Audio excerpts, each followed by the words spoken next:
Hey guys, it's Mr. Wolf here, and I'm going to be going over free fall today. So if you guys look at your target sheet, and we look at the target here, we're only going over the first part of this target.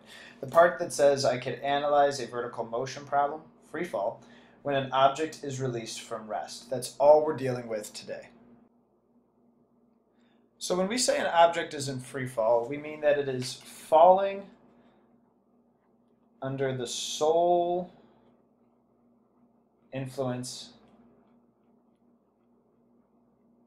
of gravity. So if we were to draw a free body diagram for this, if this was our person, let's say our skydiver right here, the only force that's acting on him, and we're going to neglect air resistance, is going to be the force of gravity. Free fall, we're essentially going to be looking at our problems as if our objects are traveling in a vacuum. And that is that there's no air present, that they're only traveling through space. And for when it comes to like jumping up in the air or falling a small distance, air resistance in reality really doesn't play much of a role. It would be like a force very, very small for air resistance. So we're going to essentially neglect it. Now, for a skydiver, air resistance actually does come into play, and at a certain point, you end up just going at a constant speed as you're falling through the air because the air resistance ends up equaling out to the force of gravity.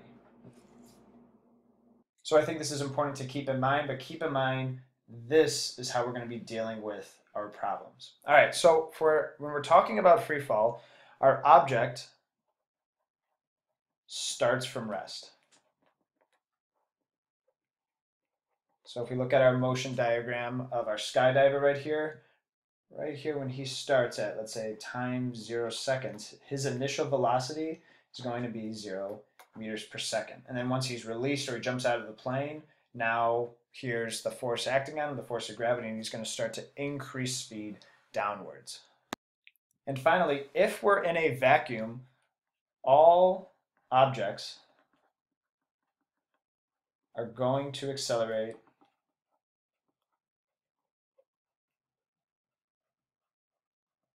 at the same rate. And for Earth, that rate is going to be negative 9.8 meters per second squared. So whether it's a bowling ball or a feather in a vacuum, they are going to accelerate at the same rate. Now the reason this is an unintuitive idea is because if we were to do this on Earth, let's say we drop a bowling ball and a feather from like the top of a 2-story building, on Earth that bowling ball is going to hit the ground first because there's going to be more air resistance affecting that feather. So keep that in mind. So let's go over a couple practice problems. And even though we're starting a new target, you're going to find out that the tools we used in our past targets are going to apply here. We're just looking at a specific context of free fall. So let's look at the first problem. A baseball is held at rest. If a baseball were held at rest, it was dropped from the top of the Burj Khalifa building in Dubai. So I'm going to draw a picture. It's going to be the tallest building in the world. How long would it take the baseball to fall? So what we're looking for is the time. That is our unknown. And let's see what we do know. Well, we do know the distance, our height, which is going to be 829.84 meters high.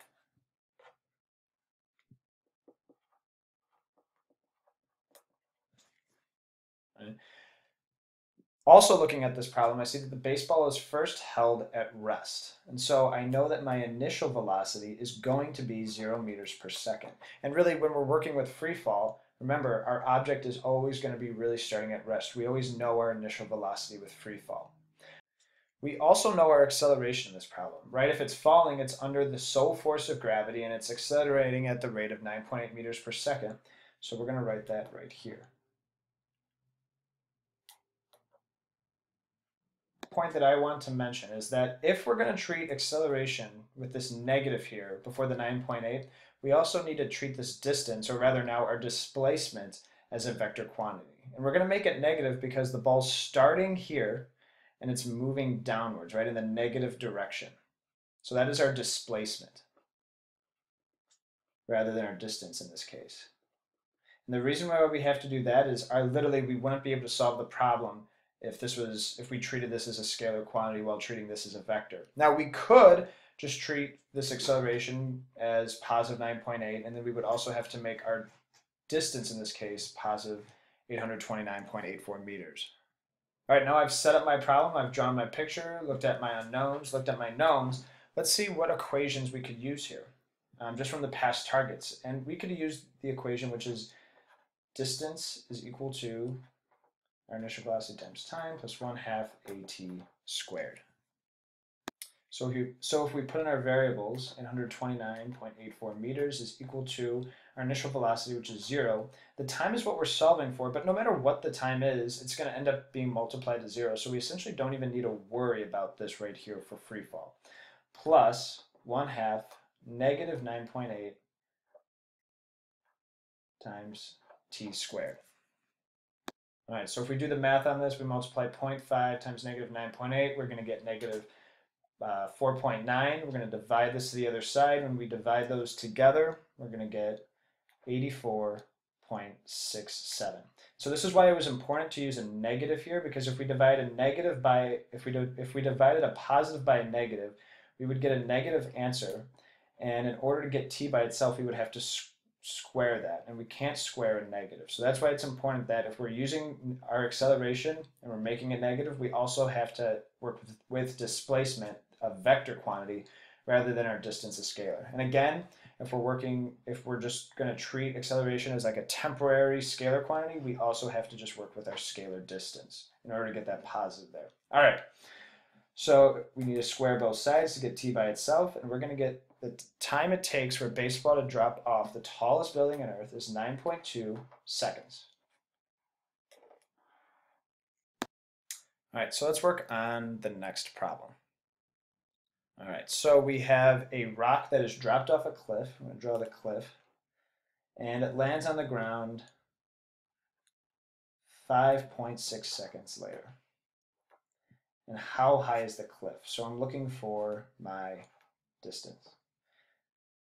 And again, we know the acceleration due to gravity, which is negative 9.8 meters per second since it's in free fall. And we know our initial velocity, it was dropped from rest, so 0 meters per second. So again, I could use the equation I used here. Distance is equal to, and since my initial velocity is 0, I really don't need to worry about this anymore. So I always just like to write my free fall equation as this. Distance, change in distance is equal to 1/2 AT squared. 1/2 negative 9.8 times time. And when we do the math on this, we're going to get our change in distance is equal to negative 27.44 meters. All right, so we solved for our unknown, our change in distance. But the question asks, how high is the cliff? And can a cliff be negative 27.44 meters? Well, no, what we found out is the distance that we traveled, or the displacement, we went from here to here, so we went in the negative direction, and that's why we got a negative answer. So even though our rock went this far, this distance that it traveled is still the height of the cliff. So we could say that our cliff is 27.44 meters high. All right, so the next question asks, how fast is the ball moving when it hits the ground? And I'm going to have you guys solve this problem. We know all these variables now, including the height of the cliff. And so try to work with the equations that we have here. How could we find out that velocity the second that the rock hits the ground? So that's what we're looking for. All right, and so that is it for free fall.